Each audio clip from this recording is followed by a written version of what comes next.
With the latest agriculture news from across the state and nation, it's time for the AgNet News Hour from AgNet West. Here's your host, Sabrina Halvorson. Good morning, and thank you for joining us this morning on the AgNet News Hour.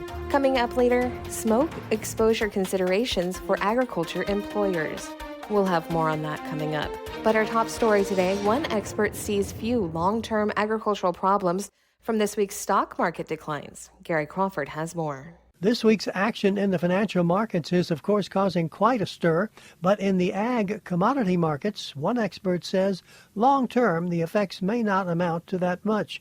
USDA Outlook Board Chairman Mark Jekanowski told us, of course. Time will tell. But as of right now, something that happens in the financial markets for a few days at a time, kind of unexpectedly, unlikely to have any noticeable impact in what we expect for the total, season marketing year supply and demand balance and prices. USDA is due to release its new forecast for crop supplies, exports, and prices this coming Monday, noon Eastern Time. Gary Crawford for the U.S. Department of Agriculture. The USDA's recent land values report shows strength in farmland prices.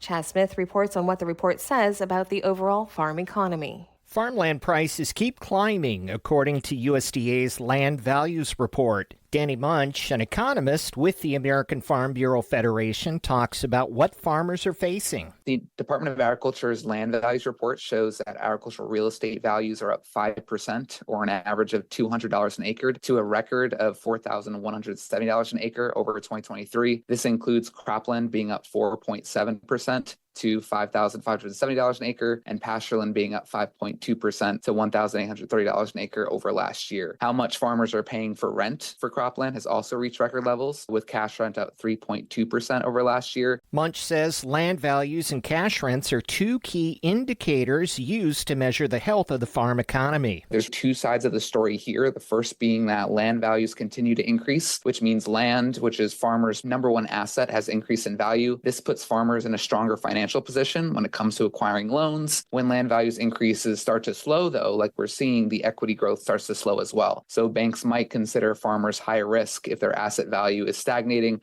On the cash rent side, higher cash rent is just another negative on the balance sheet. So seeing record levels here means breaking even is even harder. He says the value of ag land is something to keep an eye on moving forward. Ag land values have increased over the past year, which is a positive short-run sign for farmers looking to acquire loans, but a hurdle to those who rent land. If production expenses and those costs associated with them start to outpace the growth in land values, especially if this happens as crop prices fall, this could be problematic for farmers' abilities to pay for inputs and make any form of profit. For more information, visit the Market Intel page at fb.org. Chad Smith, Washington. What did the final U.S. drought monitor coverage map look like regarding major crop and commodity production areas covered in drought at the end of July? Broadbean reports. While there was not much change in the total U.S. drought monitor coverage map from July's beginning to month's end, USDA meteorologist Brad Rippey says that month's final report reflected a wide disparity between regions. Starting in the western U.S., an incredibly hot month for July, some record-setting heat, but we did have an active monsoon. So across roughly the northern two-thirds of the western U.S., we did see some expansion of dryness and drought. But with the active monsoon circulation, we saw some improvement primarily in the southern Rockies. Improvements in parts of the southern plains offset increased dryness in the northern half, and some locales of the east received needed moisture in July, while other subregions, like the mid-Atlantic, remain extremely dry.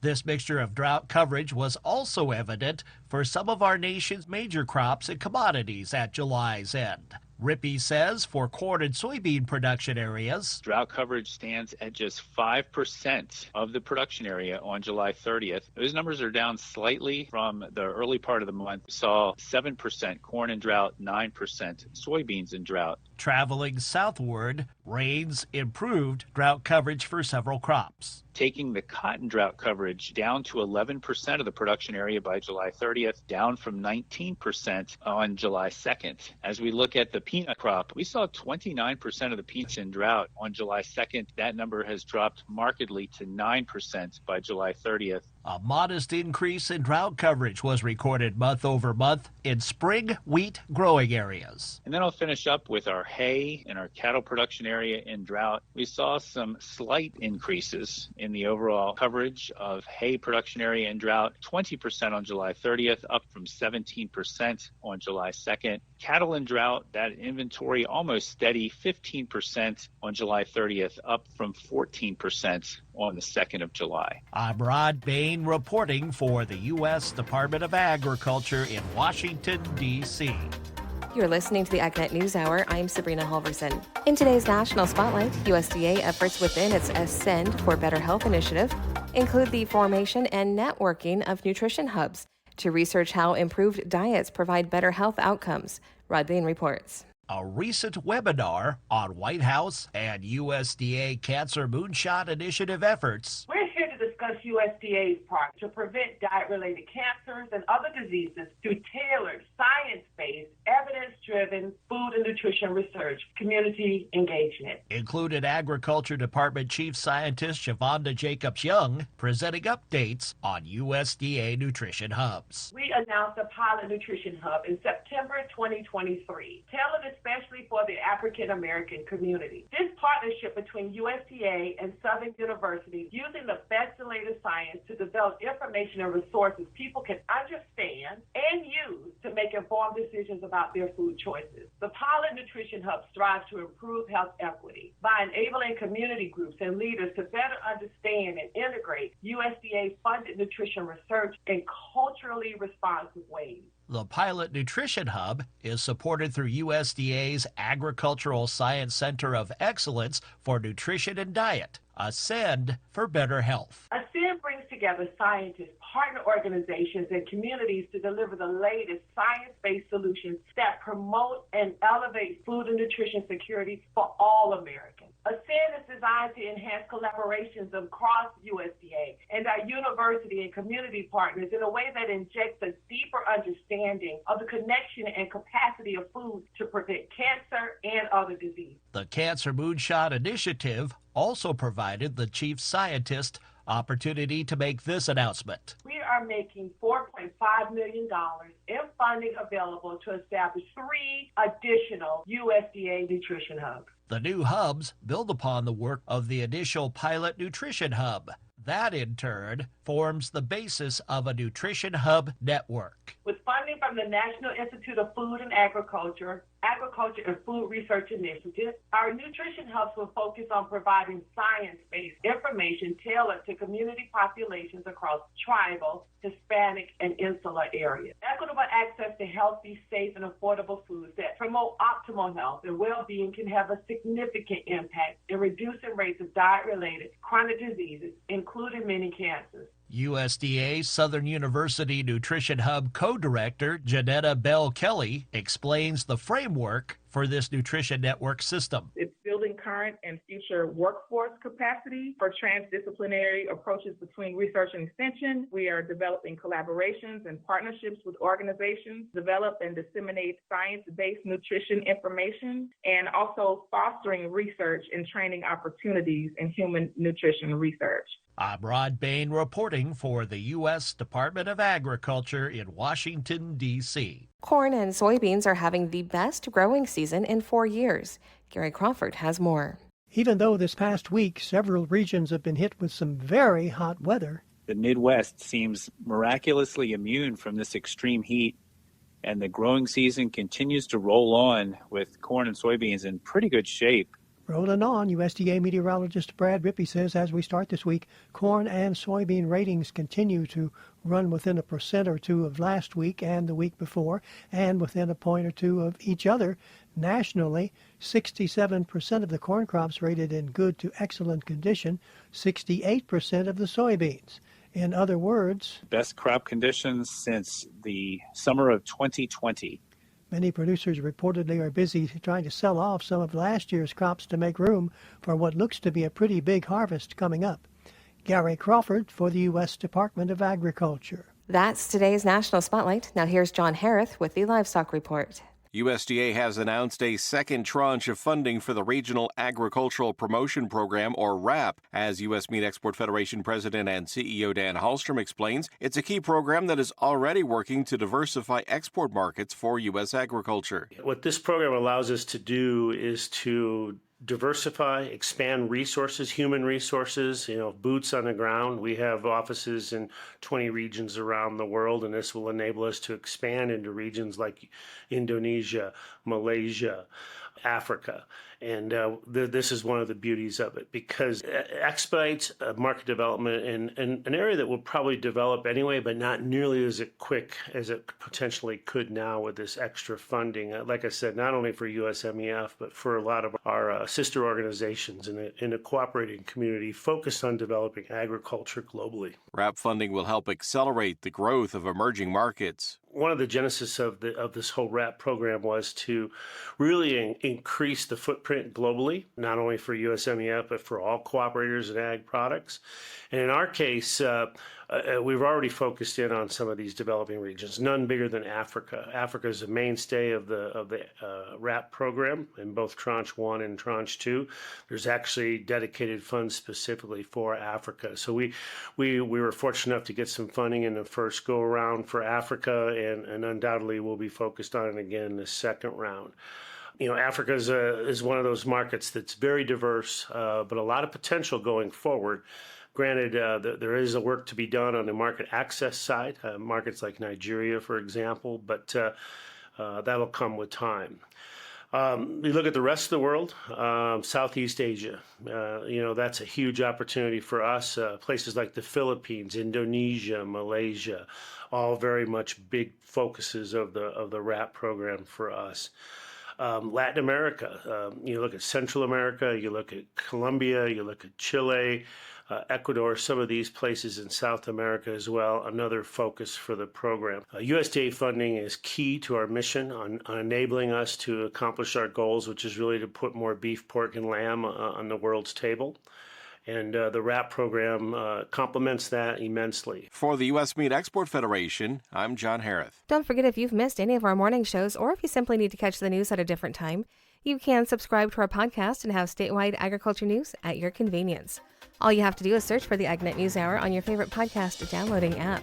That's AgNet News Hour, and it's available wherever you listen to your favorite podcasts. Coming up in a few moments, we'll have today's This Land of Ours report, but first, more of the day's agriculture news. And with a preview of what you'll hear today on AgNet West, here's Brian German. The Weed Science Society of America is urging the Environmental Protection Agency to include drift reduction adjuvants in its approved mitigation options for Endangered Species Act compliance. The EPA is finalizing its herbicide strategy to be published in September, but the April draft did not mention DRAs. Greg Dahl, WSSA president, highlights that DRAs are widely used and effective in reducing off-target pesticide movement, thus protecting endangered species. A coalition of several organizations sent a letter to EPA supporting the inclusion of DRAs. These groups emphasize that DRAs are practical, affordable, and environmentally beneficial. Dahl notes that DRAs are already familiar to many in the agricultural sector and could enhance voluntary compliance with pesticide regulations, encouraging further protective measures for endangered species. Next week, a group of American agribusinesses and organizations are heading to Colombia for an agricultural trade mission. Colombia is a significant growth market for U.S. agriculture with a growing middle class and rising consumer purchasing power. Colombia's GDP growth, surpassing the regional average, supports ongoing interest in U.S. products, especially packaged and prepared foods. It's driven by more two-income households and regulatory changes favoring healthy foods. U.S. Department of Agriculture Undersecretary Alexis Taylor will be leading the mission to Bogota, Colombia, August 13th through 15th. In 2023, U.S. ag exports to Colombia hit a record $3.7 billion, making Colombia the seventh largest market for American farm products. The trade mission aims to expand bilateral trade and provide new opportunities for U.S. agriculture through business meetings and policy discussions. Agricultural employers have several considerations to take into account for protecting employees from smoke exposure. With wildfires burning across the state, President and CEO of AgSafe, Teresa Keene, highlights some of the aspects of compliance with smoke exposure regulations. You need to make sure that you're communicating with your workers. You need to train on the health effects of smoke exposure, their right to obtain medical treatment, talking to them about what that CalOSHA standard is, what steps you are taking as an employer to protect your workers, and the benefits and limitations of using a respirator such as the N95 for voluntary use. But you still need to provide training on how to use them and how to wear them. And then also as an employer, you need to think about, administrative and engineering controls. The U.S. Department of Agriculture is taking further action to help provide support to smaller producers. USDA's Natural Resources Conservation Service in California is starting a new Urban and Small-Scale Farms Subcommittee. The first meeting of the new subcommittee will be online on August 20th beginning at 9 in the morning. This subcommittee is part of the State Technical Advisory Committee and aims to gather information to help with technical support and financial assistance for urban and small-scale farmers. The committee advises the NRCS and other USDA agencies on conserving natural resources and implementing Farm Bill conservation provisions. The subcommittee will include diverse members from natural resources and agricultural sectors. The first meeting will introduce the current technical and financial assistance programs of the NRCS and allow participants to share their needs and goals. I'm Brian German for AgNet West Radio Network. The impacts of Hurricane Debbie on agriculture. That's coming up on This Land of Ours. How have crops and livestock been affected so far by what was Hurricane Debbie, and how could its remnants impact ag along its path?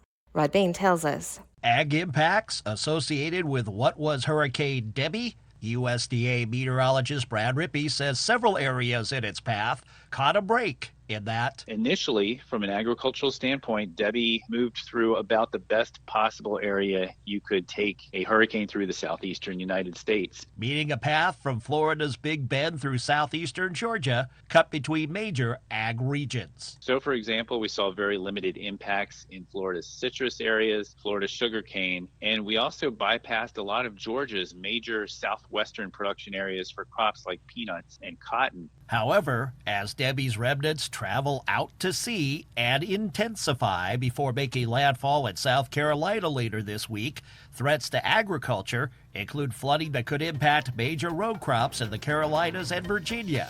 I'm Rod Bain reporting for the U.S. Department of Agriculture in Washington, D.C.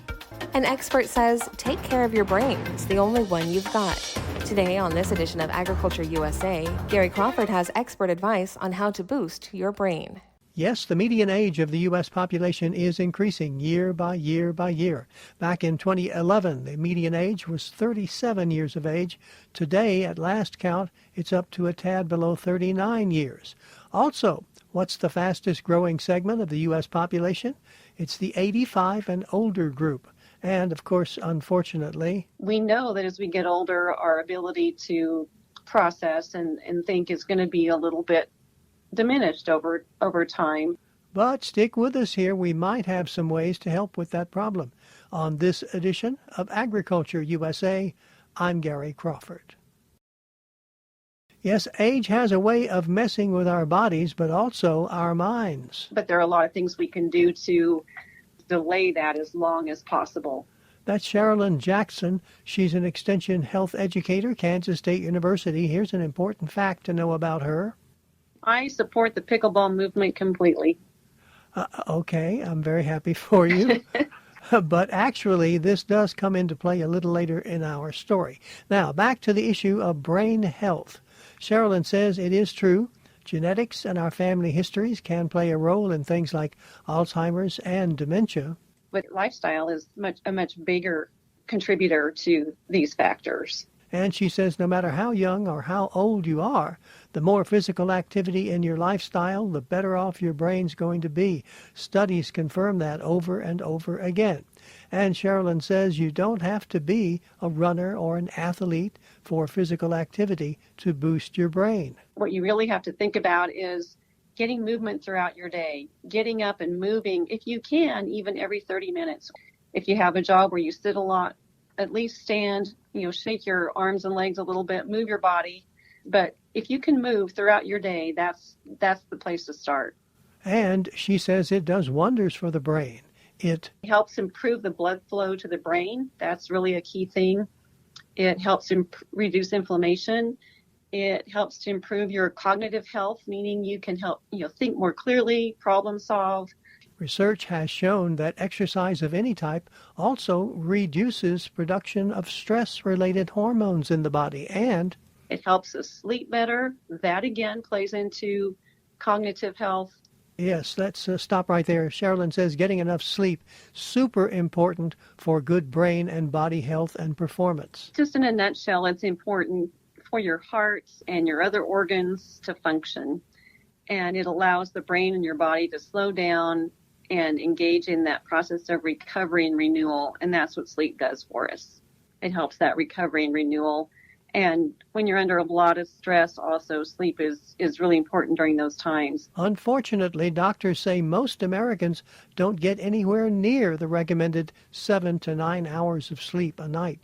So let's get back to exercise, though. We heard that exercising the body is good for the brain, but exercising the brain also very important. Learning new things, particularly as you age. And that brings us back around to I really love the pickleball interest right now because activities like tennis and pickleball are things that not only help you move, get the movement, but your brain is engaged because of the strategy component that's involved with those activities. Now, if you are a bit too old for pickleball, as I am, Sherilyn says there are all kinds of ways to exercise the brain. There are puzzles to do, classes to attend, and even something as simple as when you go to work or to the grocery store, take a different route. Just change it up to where it's not the exact same thing every time. Finally, Sherilyn says a good, healthy diet, heavy on leafy green veggies, light on fat, has been shown to at least stave off things like Alzheimer's and dementia. Also, Sherilyn is not among the folks who are recommending cutting out red meat from the diet. But think about it in smaller portions, using it as a way to flavor your meals instead of being the real focus of it. So we've gone from having a steak that maybe covers half your plate to maybe you have a bowl with some grains, maybe some quinoa at the bottom, and you top it with a few slices of steak, maybe a few chickpeas or black beans, and then add lots of veggies and such to it. Something like that where it gives the flavor, but it's not the star of the meal. So those are Sherilyn Jackson's recommendations for a better, healthier body and brain. Now, does listening to Agriculture USA on this station help your brain?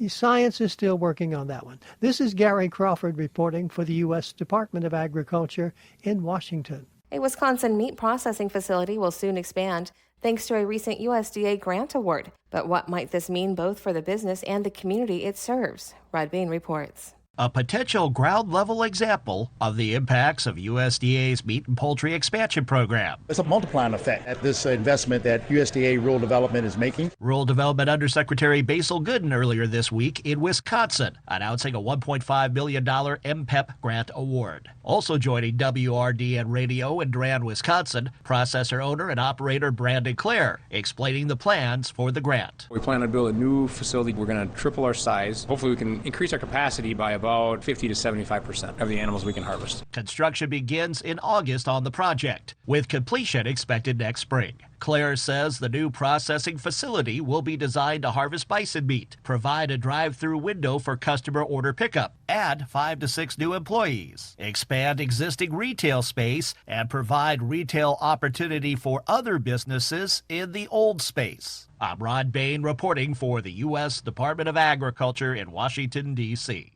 This segment is brought to you by Live Earth Products. To get to know a little more about Live Earth Products, we're talking on the phone today with Vice President Russell Taylor. What about humates in animal feed? When can you add humates to the animal feed, and what is the benefit of that?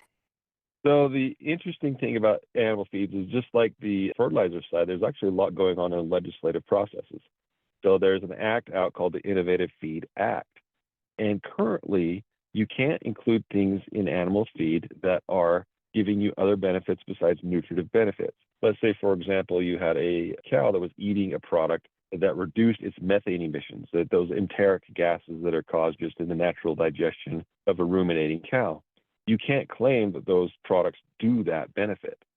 So hopefully people will get involved and say, look, the Innovative Feed Act is necessary and should help farmers.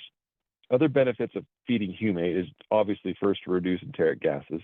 But the second one, these are old plant materials. So those plant materials are rich in trace minerals. So not only are you getting something that's going to help the digestion of the animal, you're also getting an abundant supply of minerals. So that is the main reason farmers are currently including in their animal feeds. This is all fascinating, but it can be hard to retain some of this information when you're hearing this on the radio or through the podcast. So, is there someplace online, or where can our listeners go and get more information? Well, the good news is the acts I mentioned, like the Innovative Feed Act and the Plant Biostimulant Act, are publicly available through Congress. You can actually go look at those acts. They're on the website there. The other information you can get is directly through Live Earth products. So if you go to liveearth.com, contact us. You can contact us and our agronomy team. And we're happy to go over any details, questions about how to use these products, how they fit your farm program, how to use them as a tool to implement conservation practices such as nutrient retention, water conservation, and improving soil health. To get to know more about Live Earth products, you can visit them online at liveearth.com. That is spelled LIVEARTH.com.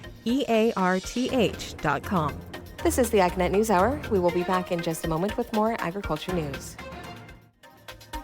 Welcome back to the AgNet News Hour. Here is this week's almond update. Today's specialty crop news brought to you by the Almond Board of California. You can find them online at almonds.com. European Director and Global Public Relations Director for the Almond Board, Dariela Rape-Rockine, highlights a recent marketing campaign with ABC Senior Specialist of Industry Communications, Taylor Hillman. Daria, we're talking about a recent campaign that the Almond Board of California did. This is for the France region. Before we get to the campaign that I just think is incredibly clever, let's talk about what our current messaging in France is. It's long-lasting energy. That's what we're really pushing in France, right? That's right. We launched a campaign in France a couple of years ago. It's got a kind of clever name that is hard to translate into English, but in French, it's Mettez la fatigue à la menthe, which is a French saying, and it's usually sort of a play on words with almonds. But it's all about long-lasting energy. It's super humorous. There's one ad, for example, where you've got the parents who are in a car. They're driving their kids in the back of the car. The kids are exhausted. The parents keep snacking on almonds and are singing and kind of screaming, just like the kids would typically act. And another scene where there's a woman comes home from work, she's exhausted, and then her dog is jumping up and down. And the whole theme really is that you're able to keep up with the energy of your dog, of your kids, because you're snacking on almonds through it. That's great. That plays right into this campaign that we're going to talk about. Let's start at the beginning. There's a world-class event that kicked off in France last month, and it goes on for 2 weeks, the Olympics. The idea was to, how could we be around this event in France? And I think you guys came up with a really clever way. Talk about the challenges to really get this going before we get into the details of the campaign. Sure. So yeah, we wanted to really capitalize on hype and the excitement of Paris 2025. Of course, knowing our campaign takes place in Paris, or in France rather, and also is so connected to this whole idea of energy, which plays into sports so nicely. The challenge was, though, that it's really quite costly to be an Olympic sponsor. So just to give you an idea of cost, to be an official sponsor or partner of the Olympics starts at $50 million.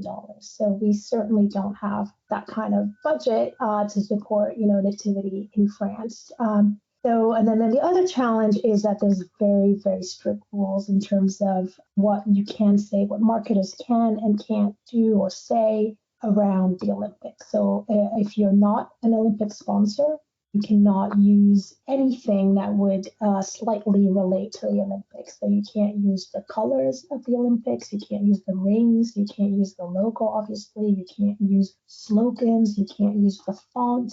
So anything that would slightly be considered to be kind of playing off the Olympics, because obviously they're reserving those rights to the Olympic sponsors that are paying a lot of money to become those official sponsors. Which, that makes sense. But that you're right. That is a hefty price tag to be involved directly with the Olympics. So the campaign that the team came up with was the unofficial sponsor of unofficial sports.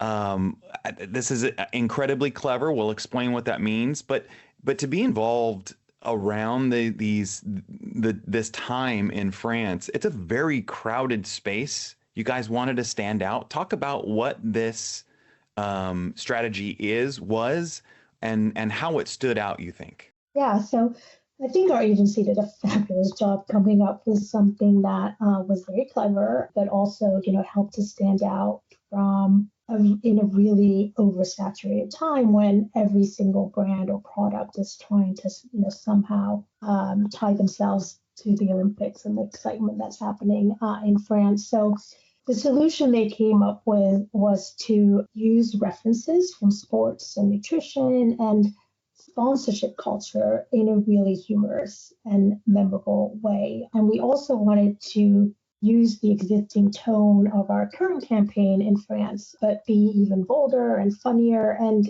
even more absurd to really help us stand out and have a message that would be relatable. Let's talk about some of these sports that people probably don't know about for the most part. I think one probably is popular because of some movies, but some of these sports, they're sports people never heard of, but these are a real thing, right?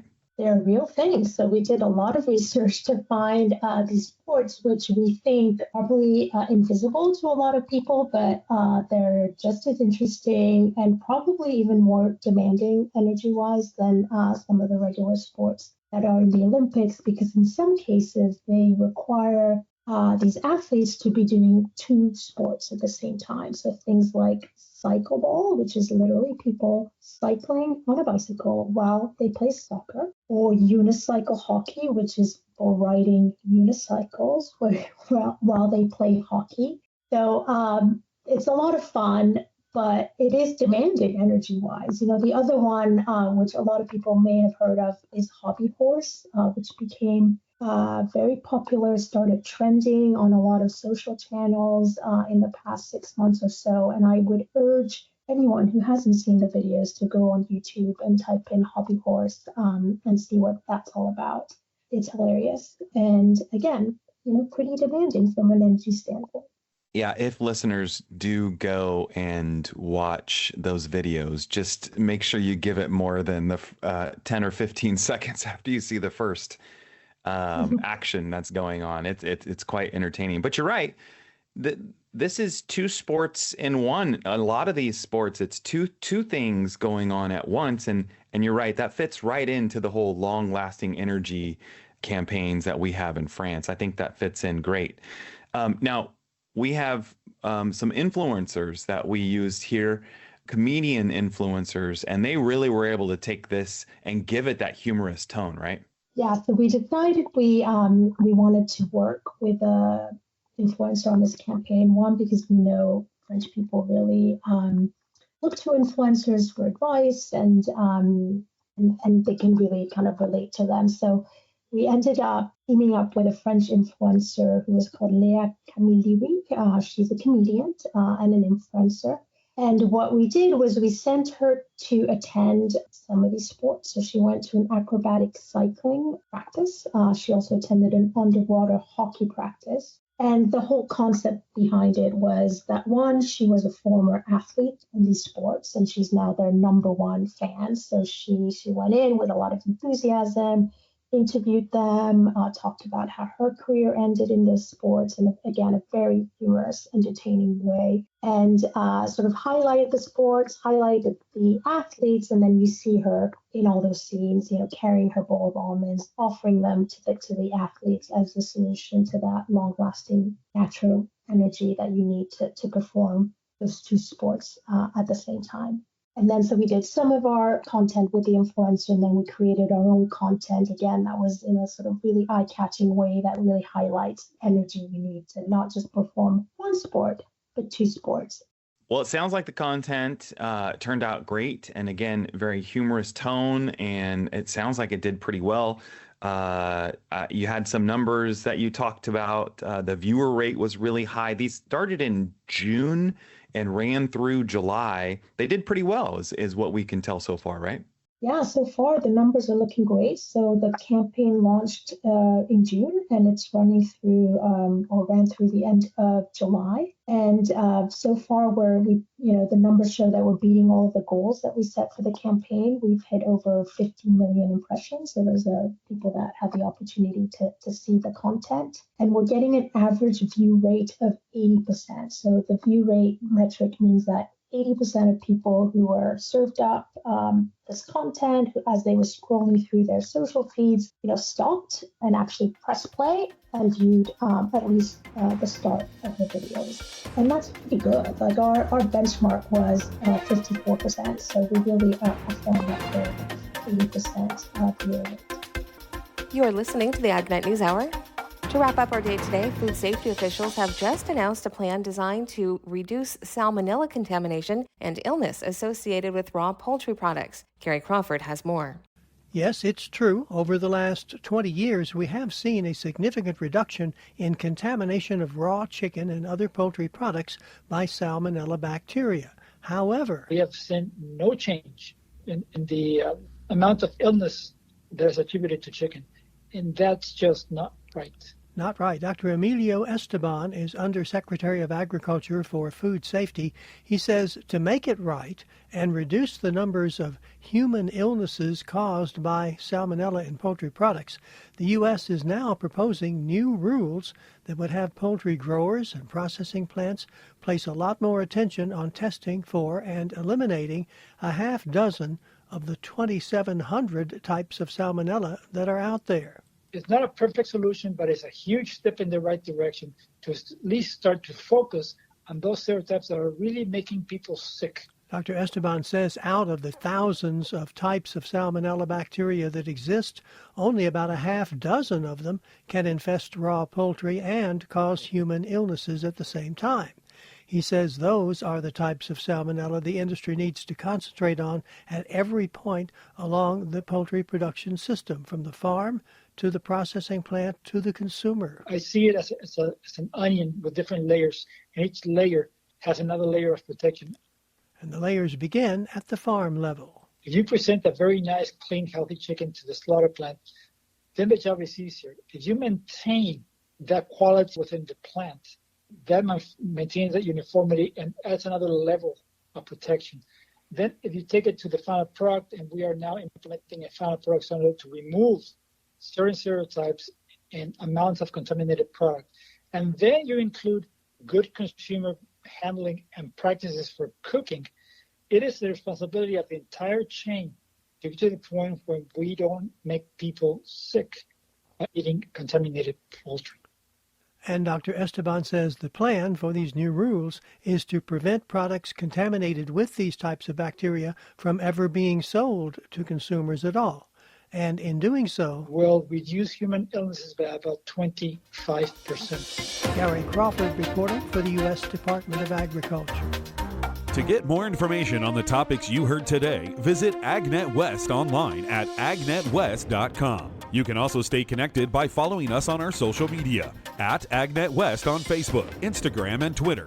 You can also find our broadcast team of Brian German and Sabrina Halvorson on Facebook and Twitter. Thank you for listening to the AgNet News Hour from AgNet West. AgNet West Radio Network, your primary choice for agriculture news.